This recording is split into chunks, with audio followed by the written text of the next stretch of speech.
tener presente, tener presente que la ecografía es un método ideal para evaluar la tiroides. No lo reemplaza la tomografía, no lo reemplaza ni siquiera la resonancia magnética. La teoría tiene una alta sensibilidad y especificidad. La ecografía tiene alta sensibilidad y especificidad para detectar la patología tiroidea, tanto difusa como focal. Entonces, iniciamos con algunas consideraciones anatómicas. Primero, de esta imagen nos llevamos que la glándula tiroides tiene la forma de una herradura, de una H, y podemos observar en este esquema, no sé si pueden ver, se ve el puntero, la flecha del mouse, se logra observar, doctor Sí se ve, Sagasti. Héctor, sí se ve. Ok, entonces podemos observar la glándula tiroides y sus relaciones anatómicas por anterior a los músculos tiroideos. No vamos a especificar qué músculos son. En la parte posterior con las carótida, con la vena yugular, en el adyacente al lóbulo tiroideo izquierdo, con el esófago. Y aquí observamos una imagen, una tiroides normal, de forma de una herradura. ¿Ven? En el centro está la tráquea. Entonces, un ratito.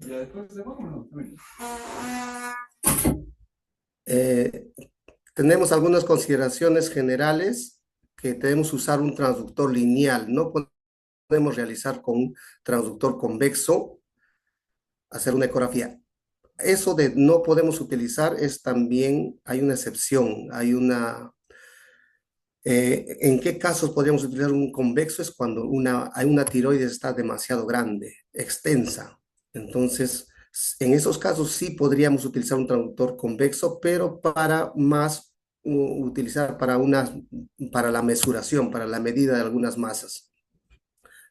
Y aparte de eso, debemos utilizar siempre que sea posible el Doppler Color.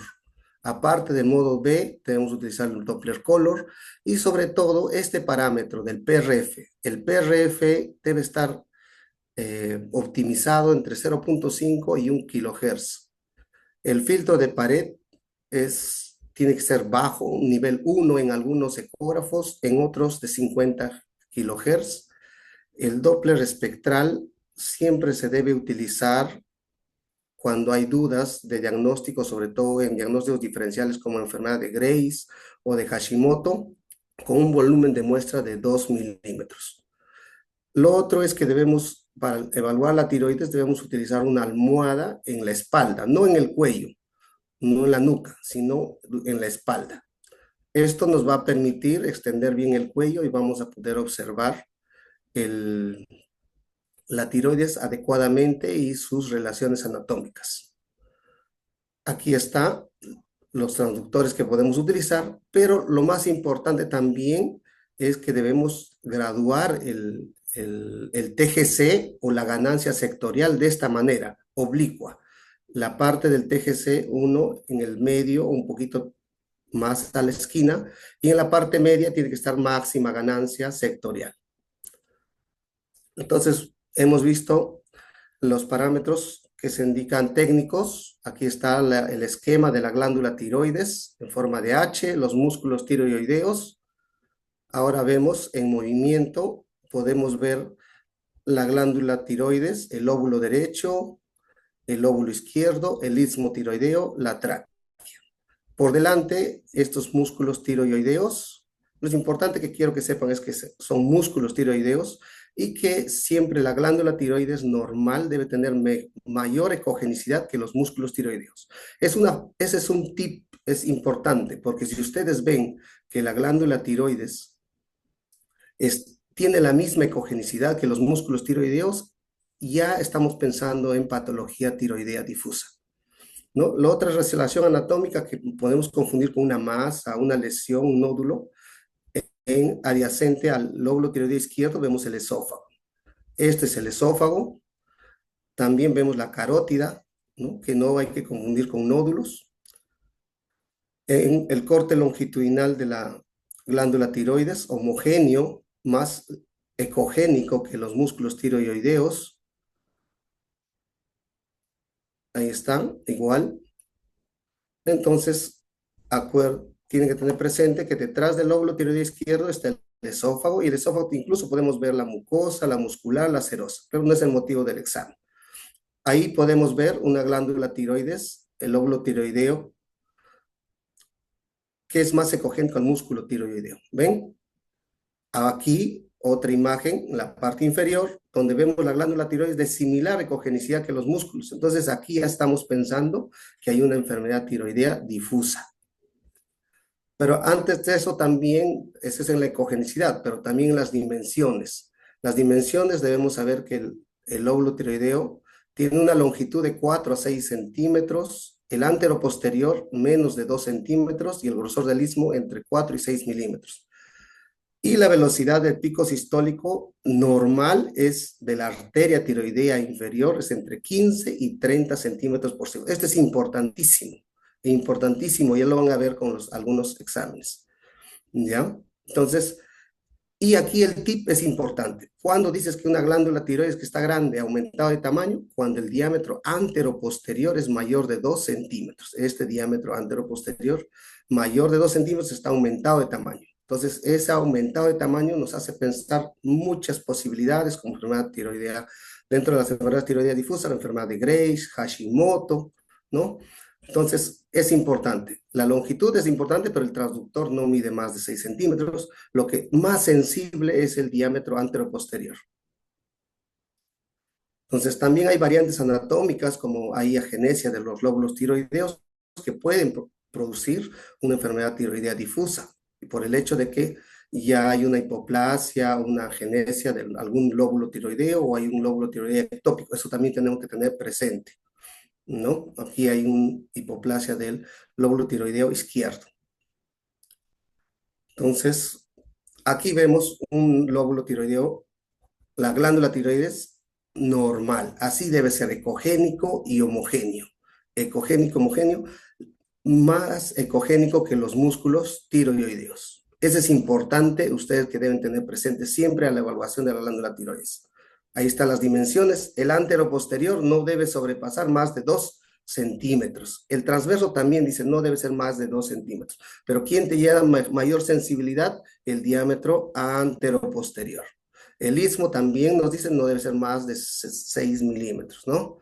La evaluación Doppler, una glándula tiroides normal tiene esta vascularización, no es muy vascularizada ni poco vascularizada. Miren ustedes, pero sobre todo también los valores del PRF, ¿no? Entre 1, 1.3 puedes poner, pero no debe ser 2, 3 de PRF. Tiene que ser siempre bajo, ¿ya?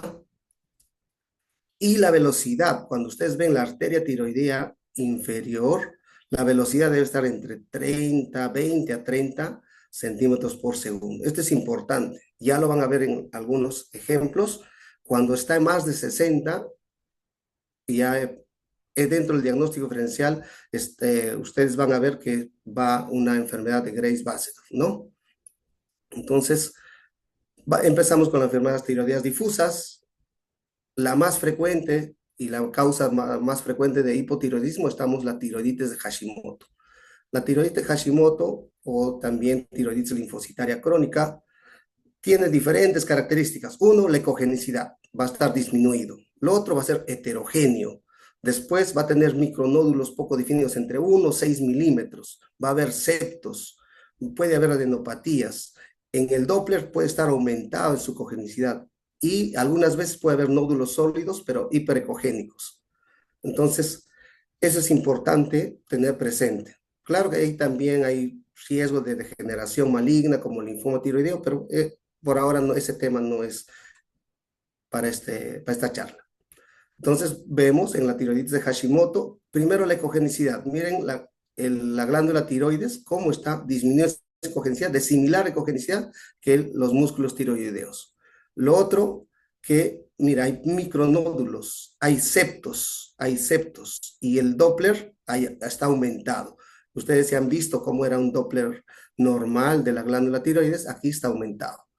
¿Lo ven? Miren otra vez la ecogenicidad del óvulo tiroideo, similar a los músculos tiroideos. Hay septos, no siempre van a tener todas las características en tiroiditis de Hashimoto, pero en este caso basta que tengas la hipocogenicidad, está aumentado de tamaño, septos, ya nos estamos inclinando por una enfermedad tiroidea difusa. Le ponemos el Doppler y miren cómo está aumentado en su flujo, el flujo vascular está difusamente incrementado. Entonces, pues nos podría pensar, pero esto puede ser un hipertiroidismo, una enfermedad de Graves-Basedov. Le medimos la arteria tiroidea inferior y su velocidad debe estar entre 30 a 40 centímetros por segundo y con eso estamos con gran aproximación diagnóstica a una enfermedad de Hashimoto, tiroiditis de Hashimoto.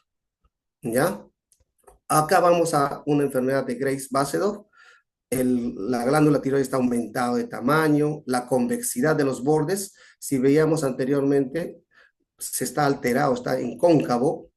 ¿Qué más? El Doppler, hay un patrón hipervascular, le llaman un infierno tiroideo. Su velocidad del pico sistólico, como le mencionaba, es más de 60, y esto tiene una especificidad de 100% y una sensibilidad del 80%.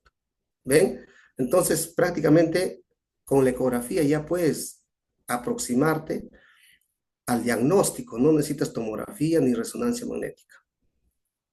Entonces aquí observamos que está aumentado de tamaño, miran, los bordes se han vuelto convexos, hay aumentado, el flujo vascular está aumentado y su velocidad, si ustedes pueden ver, aquí la velocidad está mayor de 60 centímetros por segundo, por lo tanto son los hallazgos compatibles con enfermedad de Graves-Bassett.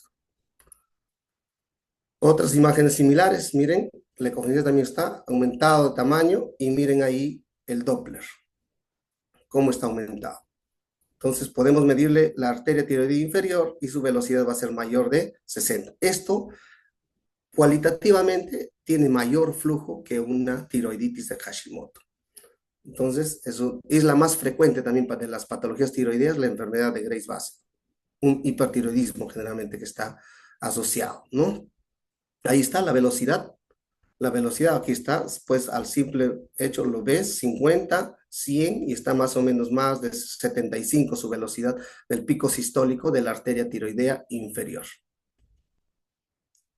Entonces, hay otras tiroiditis más frecuentes. Ahora vamos otra vez a la tiroiditis de Hashimoto. Miren, aquí está, disminuye su cogenicidad, está de constructura heterogénea, hay aumento del flujo vascular, incluso les había mencionado que puede haber un nódulo ecogénico. Esto le llaman el caballero blanco, ¿no? Hay una traducción del inglés que le dicen el caballero blanco. Entonces no hay que confundir con una neoplasia, un nódulo tiroideo sospechoso de malignidad. Está acompañado a la tiroiditis de Hashimoto. Ahí está, en el Doppler. No hay tanta vascularización, como ustedes pueden ver, no hay tanta vascularización como la enfermedad de Graves-Bassett. Ahora, también puede haber una tiroides pequeña. Miren acá en este caso, tiroides pequeña, su ecogenia, ¿cómo está? Similar a los músculos tiroideos. Y en este caso, ya dices, hay una enfermedad tiroidea difusa, pero como está pequeña, estamos sospechando de un hipotiroidismo, ¿no? ¿No? El hipotiroidismo también es una enfermedad tiroidea difusa y está asociado a disminución de tamaño, y el flujo está ligeramente incrementado en su parénquima de la glándula tiroides. Entonces, en este caso también hablamos de otra enfermedad tiroidea difusa, que es el hipotiroidismo. Ojo, acá pensar es que al principio puede haber una enfermedad de Hashimoto, luego en el proceso de la enfermedad termina en un hipotiroidismo. Eso sería, ¿qué sería ahora, colegas?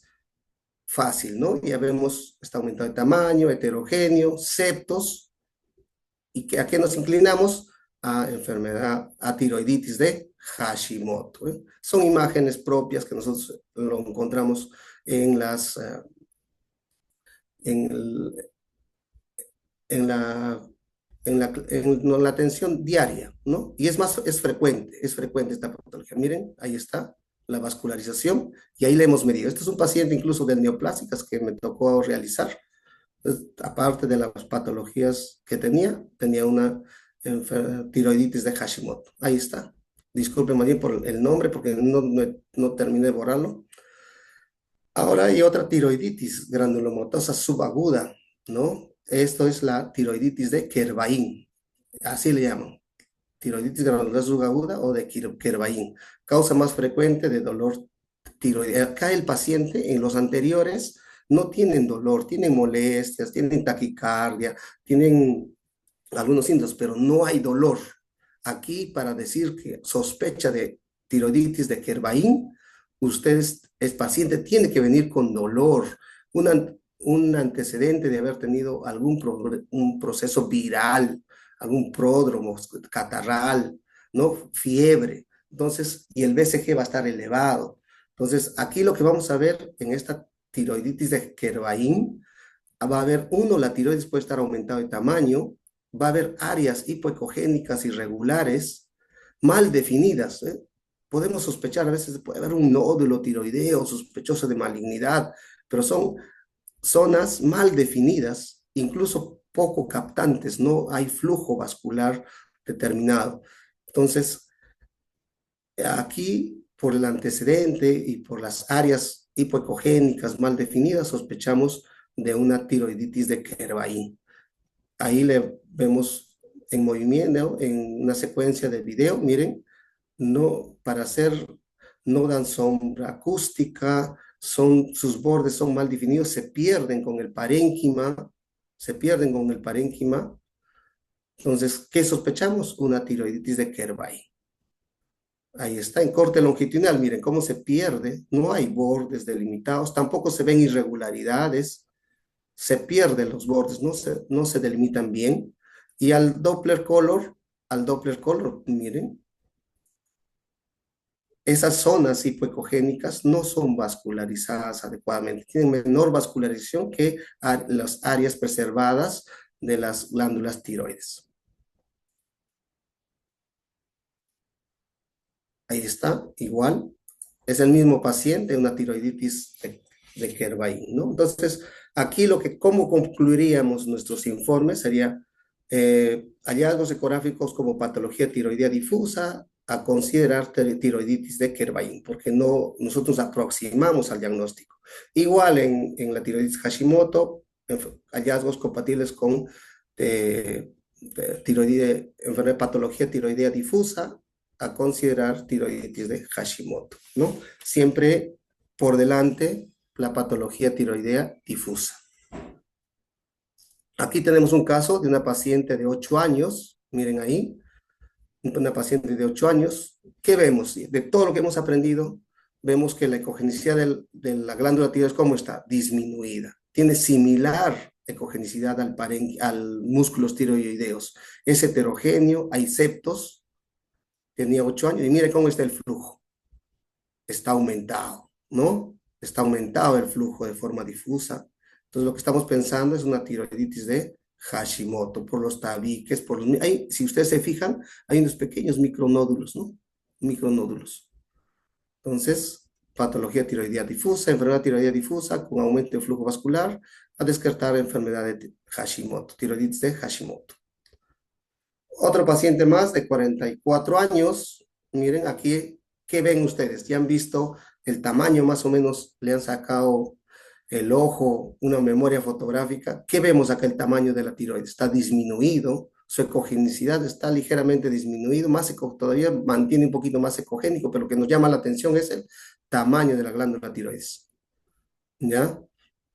Entonces, ¿qué sospecharíamos? Hipotiroidismo, ¿no? Entonces, miren el tamaño, 3 centímetros. ¿Cuánto hemos dicho que debe ser la glándula tiroides, la longitud? De 4 a 6. Está disminuido de tamaño. Sospechamos, el flujo todavía está ligeramente más aumentado de lo normal. Entonces, estamos sospechando de una enfermedad tiroidea difusa, ¿no? Descartar hipotiroidismo o a considerar. La DC realmente no es descartar, sino es diagnóstico a considerar hipotiroidismo, ¿no? Entonces, aquí también hay otro caso similar. Está aumentado de tamaño, disminuye su cogenicidad. Miren los músculos cómo están. El flujo vascular cómo está aumentado. Entonces, hallazgos compatibles con enfermedad tiroidea difusa, diagnóstico a considerar tiroiditis de Hashimoto. Entonces, hay algunos casos como estas. Es frecuente la patología tiroidea difusa y Espero que esta pequeña charla les haya servido y me someto a algunos comentarios, preguntas. ¿Listo, doctor? ¿Aló? Perfecto. Sí, sí. A ver, algunas preguntas que se vayan formulando, algunas dudas, porque en realidad lo que yo veo diariamente es de que muchas patologías difusas son subestimadas, o sea, vienen con diagnóstico de normalidad, otro tipo de diagnósticos y se pasan por alto. Sobre todo lo que más vemos son tiroides de Hashimoto, que le Así es. informan como bocio multinodular, etcétera, inclusive algunos ponen para biopsiar, ¿no? Y cuando uno hace la ecografía, pues se da cuenta, ya con uno la experiencia que tiene, reconocer los patrones de Hashimoto, porque son varios patrones, no es uno solo. También va a depender el tipo de patrón de acuerdo a la evolución de la enfermedad. Hay una parte temprana, inclusive cuando es algo muy agudo, por eso algunos autores también dicen se puede confundir con Graves, así como decir, la tirotoxicosis, ¿no? O el infierno tiroideo, hay la tiro Hashimoto, algunos dicen. O sea, se puede sobreponer las dos entidades. Entonces, uno se da cuenta que no son nódulos, porque hay un patrón pseudonodular de la Hashimoto, que hace que uno piense que son nódulos verdaderos y no lo son. Y el paciente al final no se biopsia, simplemente porque uno hace un buen examen, un buen barrido y detecta que no es esto. A ver, hay una preguntita, a ver acá, si no sigo conversando. Ah, no, iniciaremos. Bueno, con respecto a lo que dijo el doctor Héctor, ya. A ver, buenas noches, doctor. Dice, ¿qué tan frecuentes son los tabiques hiperecogénicos en el Graves? Bueno, los tabiques es poco frecuente, ¿ah? Puede haber, pero es poco frecuente. Más es en el tiroiditis de Hashimoto. Claro, recuerden que con respecto a esto, en la tiroiditis Hashimoto, al ser una enfermedad autoinmune, linfocitaria crónica, ¿no? Esta llega a formar en gran porcentaje tabiques, se llaman, no le dicen bandas o tabiques hiperecogénicos, ¿no? Eso es fibrosis. Y tanto es así que en etapa inicial, como dijo el doctor Héctor, suelen ser grandes, si está descontrolado el cuadro, ¿no? Suelen ser grandes muy oscuras, muy hipocogénicas, que tanto son de la misma ecogenicidad que la musculatura adyacente, ¿no? Ahí están los patrones, como dijo todo, micronodular o pseudonodular, puede haber nódulos, los característicos clásicos son los hiperecogénicos bien definidos, que son los night white, que son los de caballero blanco, como dijo el doctor, ¿no? Y a la larga, con el tiempo, va a cambiar a ser atrófica la glándula y se vuelve más fibrosa, o sea, la vamos a ver más hiperecogénica. Entonces, va a depender del momento en el cual uno hace la ecografía y el momento en el cual está la evolución de ese cuadro tiroides Hashimoto. Mientras que la enfermedad de Graves no tiene ese patrón, por lo tanto, salvo la literatura menciona cuando es algo muy intensa, esa enfermedad de Graves, que hemos visto ya al paciente con un exoftalmos, por ejemplo, muy marcado, etcétera, podría haber algunos tabiques, pero son tenues, no es de lo frecuente. Acá hay otra pregunta, a ver, gracias por la conferencia, ¿cómo diferenciar de un hipotiroidismo a una atrofia tiroidea? Mm, a ver, Héctor, ¿qué dices? Bueno, primeramente, doctor, excelente explicación sobre el proceso de la tiroiditis de Hashimoto de usted, excelente su comentario. Bueno, en la atrofia tiroidea, prácticamente el hipotiroidismo es porque se ha atrofiado la glándula tiroides, ¿no?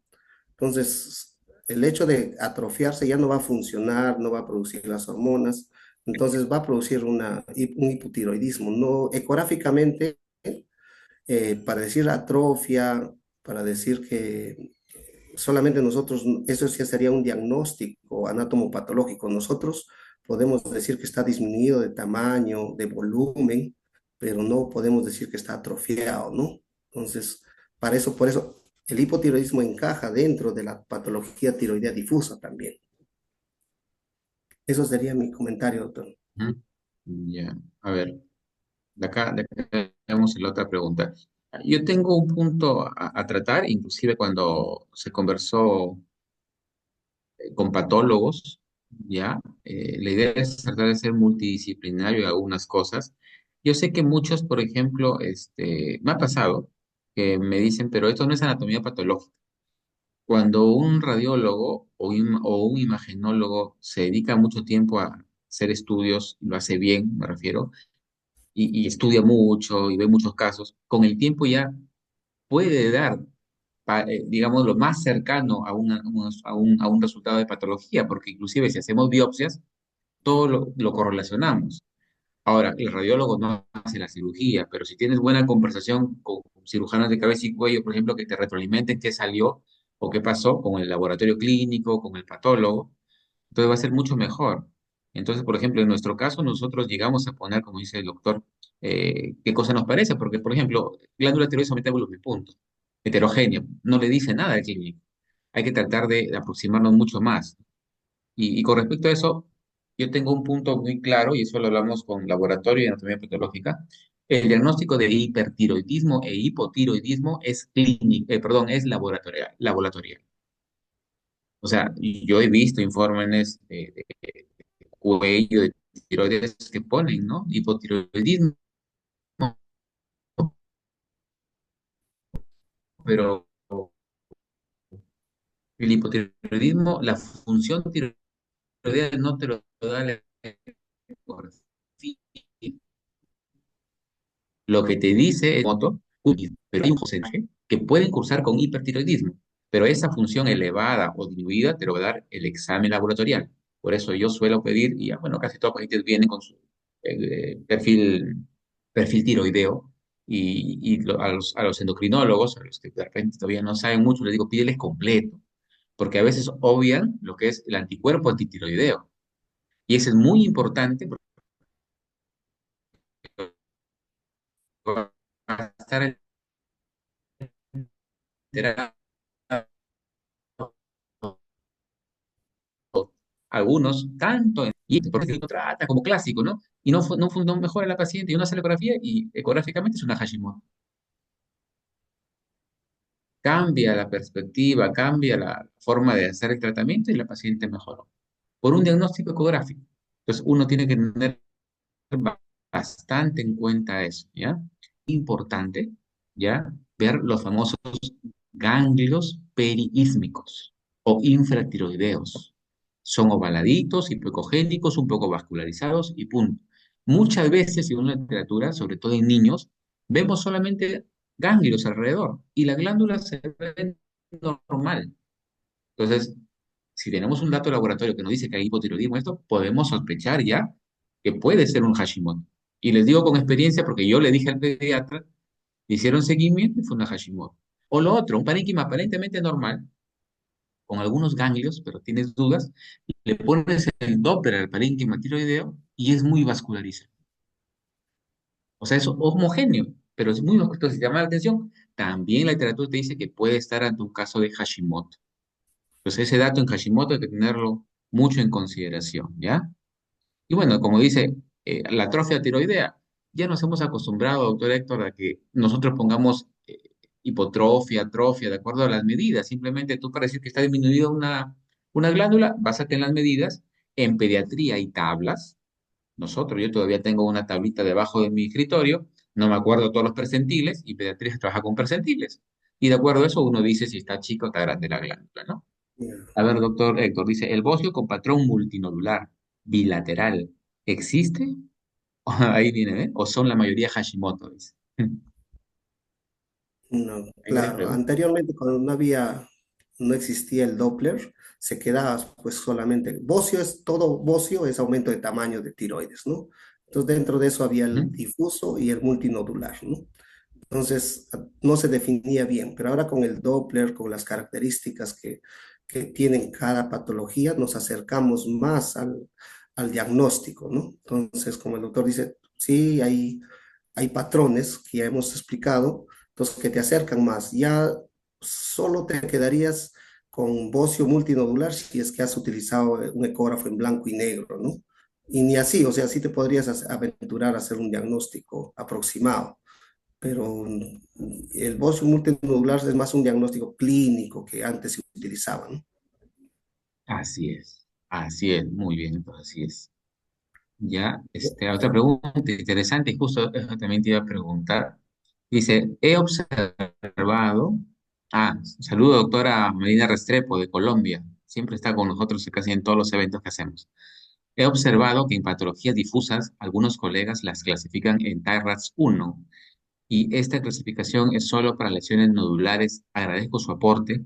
Felicitaciones por las presentaciones, excelentes imágenes. Bueno, el TIRADS es generalmente para, bueno, el uno, y yo creo que uno es normal. El TIRADS no debería ser clasificado como, solamente el TIRADS está hecho para nódulos, ¿no? Entonces, el 2 es benigno, el 3 es probablemente benigno, el 4 ya con sospecha de malignidad. Entonces, en enfermedad tiroidea difusa, salvo que encuentres nódulos como en la tiroiditis de Hashimoto, podrías ponerle de repente TIRAS 2 benigno, porque son nódulos ecogénicos y el TIRAS 3 son, puede ser mixtos, 4 hipoecogénicos, irregulares. En este caso no utilizamos la clasificación de TIRAS para patologías tiroidea difusa. Es Muy exclusivamente para nódulos. bien, ¿ya? Bueno, ahí tengo mi observación. ¿Sí, doctor? Este, buena la pregunta de la doctora Restrepo.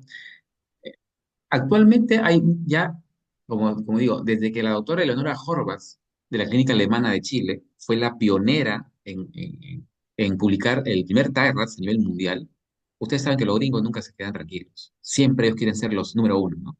Y de ahí sacaron su ACR TIRADS. Y yo le digo, es un TIRADS Aragán, muy práctico, ¿no? Sencillo, pero que es simplemente ellos sacaron para definir, ¿se punza o no se punza el nódulo? Nada más, ¿no? Como por eso la doctora pone ahí, ella solo sabía que solamente es para nódulos. Pero la doctora Eleonora Horvath, ella hizo un TIRAS para todo tipo de patología. Por eso algunos lo consideraron muy tedioso, de mucha experiencia, o sea, tienen que hacerlo la gente que tiene mucha experiencia, porque ella da a entenderse eso, y a cada uno le ponía ya, correlacionado con biopsia, le ponía su diagnóstico, o sea, era clave una imagen con la anatomía patológica. Entonces, como muchos no querían hacer eso, era muy engorroso, se fueron a las R-Tyrants. Solamente esos dos estoy tocando porque hay el francés, hay el japonés, el Ah, coreano es el que más se parece, el más se parece a la doctora Leonora Horvath, modificado porque le está agregando elastografía. Entonces, la autora Eleonora Horvath lo que hace es clasificar las difusas, Hashimoto y Graves, y la tiroiditis de Kervain, sobre todo las que son de presentación común y típica, eso lo vamos a hablar de un ratito, como un TIRAF 2. O sea, como dijo el doctor Héctor, uno no puede ser, es imposible porque uno significa normal. En cambio, el 2 significa que es probablemente o altamente probabilidad de benigno. Entonces, si uno emplea el TARRAT chileno, está bien colocar un TARRAT, yo lo hago y coloco un 2. Y abajo está mi referencia, la cita bibliográfica de la doctora Eleanor Horvath y el TARRAS que ella emplea, ¿no? Porque uno tiene que poner eso. Si uno trabaja con el americano, tiene que poner qué se basa. Entonces, las difusas también tienen la doctora Horvath y los coreanos. O sea, eso tiene que quedar claro ahí. ¿Ya? ¿Qué más? Y bueno, nos ha pasado, no sé, hemos detectado microcarcinomas, ¿no? Y el microcarcinoma es un 5 en el americano, pero te dice todavía, si es que es más de 1,5 centímetros, lo punzas, si no, lo miras. Entonces hay cosas que yo, por más que, claro, la biología, la parte te dice que la posibilidad de que ese microcarcinoma haga metástasis, no sé cuánto, pero hemos encontrado casos que sí hacen metástasis. claro. Y si tenemos la ecografía, ¿por qué no punzarlo? Y hacemos el diagnóstico de microcarcinomas. En cambio, los americanos son un poco, casi si revisan el ACR Tyrus, dice, ¿no? Si es más de tanto, biopsia. Inclusive 104, 4 y 5 te da esa opción. Si es menos de esto, seguimiento al año, a los 2 años, a los 3 años. Yo no me imagino cómo un paciente podría vivir sabiendo que la sospecha ecográfica es alta de un carcinoma por 3 años en seguimiento, ¿no? Pero bueno, esas son cosas para discutir. Pero sí hay tierras que son para difusas también, nodulares y difusas. Y los americanos es solamente para lesiones nodulares. Hay otra,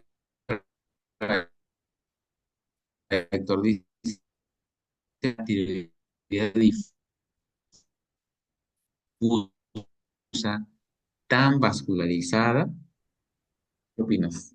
¿Biopsia es una difusa o no biopsia es una difusa? No, doctor, no, no, generalmente no se biopsian, ¿no? Como le digo, salvo que tengas alguna sospecha, un nódulo, ¿no? O alguna infiltración, podría ser. Ahora, lo que sí es, doctor, es que estos he tomado por el tiempo, por la premura, las patologías tiroideas difusas más frecuentes. Hay patologías tiroideas también por medicamentos, como la amiodarona.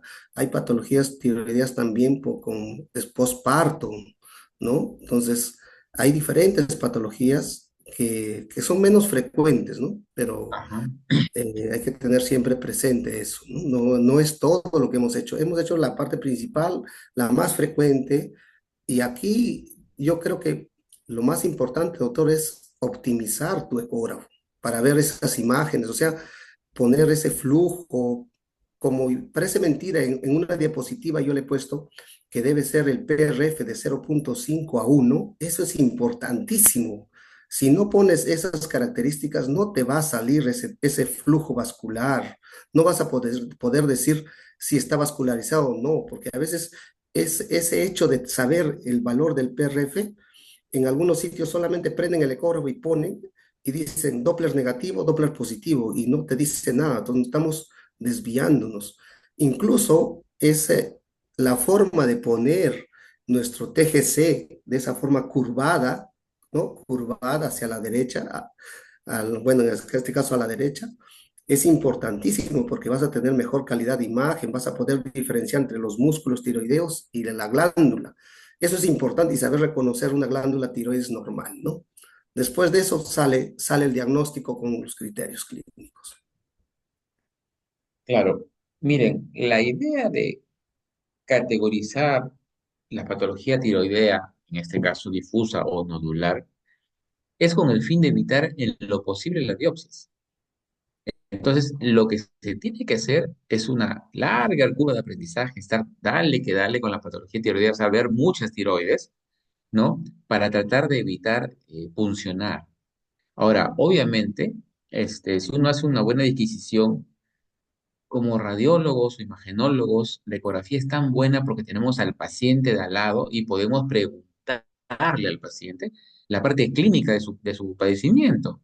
Porque es muy importante, ¿no? Si hace 2 semanas tuve un resfrío muy fuerte y ahora se me hinchó la parte anterior del cuello y me duele y encuentra lo que el doctor Héctor puso ahí, imágenes tipo en parche, hipoecogénicas, escasamente vascularizadas, difuminadas, puede ser bilateral o inclusive comprometer al istmo. Ya tengo que pensar en una tiroides de Kervain, no en un cáncer. Pero es que es tan fea la imagen que uno se deja llevar y dice, no, eso es algo irregular. En tiroides todo lo hipocogénico es malo, hasta entrar lo contrario. Entonces rápidamente se dejan llevar por eso y colocan biopsia.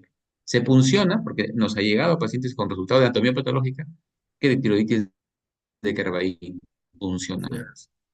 El único dato, inclusive esta Kervain, puede ser un 4A cuando es focal, o sea, es una sola lesión de ese tipo. Después, cuando generalmente es en ambos lóbulos, puedo no compartir ritmo, es una común y silvestre y por lo tanto es un TIRES 2, ¿no? Un TIRES 2. Hay que hacer el seguimiento básicamente y ver que eso poco a poco va a ir mejorando, ¿no? Pero yo entiendo que en los que recién empiezan eso es algo muy complicado, ¿no? Dicen, y si digo que no es cáncer y es cáncer, mejor lo punciono. Ahora, yo he tenido un par de casos, ya voy a presentar en otra oportunidad. Lo iba a presentar si es que Héctor no fallaba, entonces ya tenía lista la charla, de todas maneras por si acaso. Y por ejemplo, el linfoma tiroideo, en un fondo de una Hashimoto, ver una zona, o sea, yo le digo Hashimoto dentro de Hashimoto. Entonces, era más notoria dentro de toda la heterogeneidad de una Hashimoto, había otro foco como una isla y muy vascularizado. Puede ser un foco inflamatorio, raro, pero puede ser. Le hicimos seguimiento en 3 meses y esa lesión aumentó de tamaño y de vascularización. Entonces yo sugerí al endocrinólogo, ¿sabe qué, doctor? Hagamos una biopsia, porque la camita de un linfoma tiroideo es la Hashimoto, en Así alto es. porcentaje. Y encima, si es mujer mayor de 50 años, peor. Entonces, ¿qué pasó? Ahí sí lo tuvimos que hacer en un hospital, porque ahí no iba a coger mucha muestra la aguja fina. Se tuvo que hacer con aguja gruesa. Y se confirmó el diagnóstico de linfoma tiroideo, Sí, ¿no? Y uno excelente. dice, Dios mío, pero ¿cómo?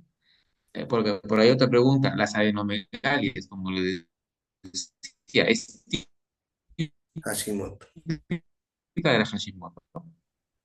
Pero las de un linfoma no hay ningún patrón biliar, muy vascularizadas, forman conglomerados, ¿no? Y ya abarca más partes del cuello, no solamente es periísmico, infertiroideo, ya se va más allá. Pues uno tiene que ver que sospechar, así es que mientras que más lean, va a ser mucho mejor.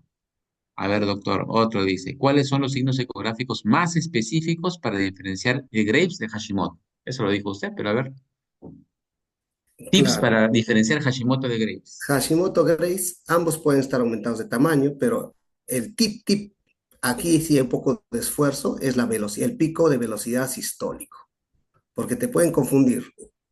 El pico de velocidad sistólico en el Grace es mayor de 60. En el Hashimoto es como una tiroides normal, entre 20 a 40. Entonces, ese es un punto. Y el otro es la vascularización. Siempre en la enfermedad de Grace va a haber una abundante vascularización, ¿no? Que es, en el Hashimoto es ligeramente menor. Pero ahí, si yo tendría que diferenciar y tengo dudas, es pico de velocidad sistólico. Así es. Eh, recuerden que para patología tiroidea nodular, eh, los estudios que hablan de pico sistólico y índice de pulsatilidad de resistencia no están no son, digamos, no es un consenso.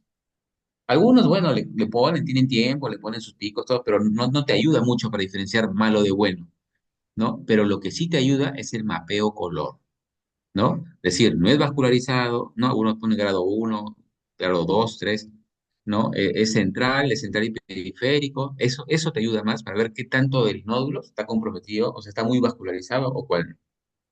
En cambio, en la patología de tiroidea difusa para ver Hashimoto de Graves, lo que dice el doctor Héctor es muy importante. Acostúmbrense a medir el flujo, ¿sí? O sea, hagan Doppler espectral de la arteria tiroidea inferior, de ambos lados.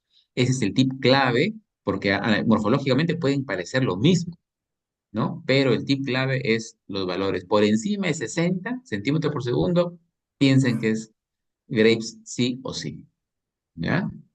La tablita que mencionan acá, ya a través de Víctor Vera, le voy a pasar la tablita de pediatría, ¿no? De los percentiles, ¿no? Sí, porque a veces nos ponen hipotrofia y para el chiquitín es normal, sino que a veces Claro, pensamos, el gran error que tenemos es que pensamos que el niño es un adulto chiquito.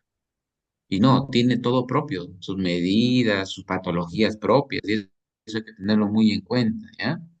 listo, doctor. Eh, Estos procesos difusos suelen acoplarse a las megalias, ya le dijimos que sí, sobre Ya, todo ya. la Hashimoto, la que más megalias tiene. ¿Mm? Ah, doctor Sosa, dice Pablo Alejandro Mendoza. En una tiroiditis se podría considerar que se encuentra en etapa crónica fase remitente cuando hallamos macrofolículos en patrón de queso suizo con hipotrofia glandular y presencia de patrón fibrorestrictivo hiperecogénico que la intercepta. Otra pregunta. ¿La degeneración coloidal quística nodular está relacionado directo o indirectamente con la tiroiditis? Y es la última pregunta. Sí, A ver, bueno, que tú... hay tiroiditis nodulares, ¿no? Hay tiroides nodulares, eso es cierto, pero ya eso ya es con biopsia, ¿no? Pero es bien raro. pues, la tiroiditis nodulares, sí, hay grandes nódulos que están dentro de la enfermedad tiroideas difusa, ¿no? Pero como que esa clasificación todavía no está tan determinada. Yo creo que eso va a cambiar. Ujú, sí, sí, estamos de acuerdo. Bueno, y una más preguntas. Creo que ha sido, Héctor, Sí, doctor. muy aprovechable tu conferencia. Ha habido Sí, varias preguntas y en realidad muchas tengo que gracias, doctor. más, más En verdad me confuso. hubiese gustado ampliar, tenía como 10 casos más, pero por las horas del tiempo y tengo que continuar todavía con algunas obligaciones acá en No, neoplásicos. dale, dale, Héctor, más Sí, bien. Gracias doctor. por todo, Muchas ¿ah? Cuídate gracias y mucho. Gracias. estaremos en contacto. Gracias. Listo, cuídate, gracias.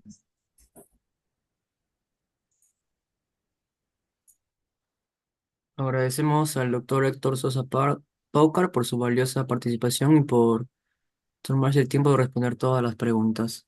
Agradecemos también por la realización del webinar a las distintas instituciones, Centro de Educación para el Perú de la Federación Mundial de Ultrasonido en Medicina y Biología y a la Sociedad Peruana de Ultrasonido en Medicina y Biología. Recordar que los asistentes serán acreedores de una constancia de participación, la cual será enviada al correo registrado en el link de registro. Asimismo, invitarlos a la siguiente conferencia que será el próximo viernes 1 de noviembre a las 8 de la noche con el tema Aplicaciones actuales de la ultrasonografía en anestesia a cargo del doctor Walter Castro Magán. Buenas noches.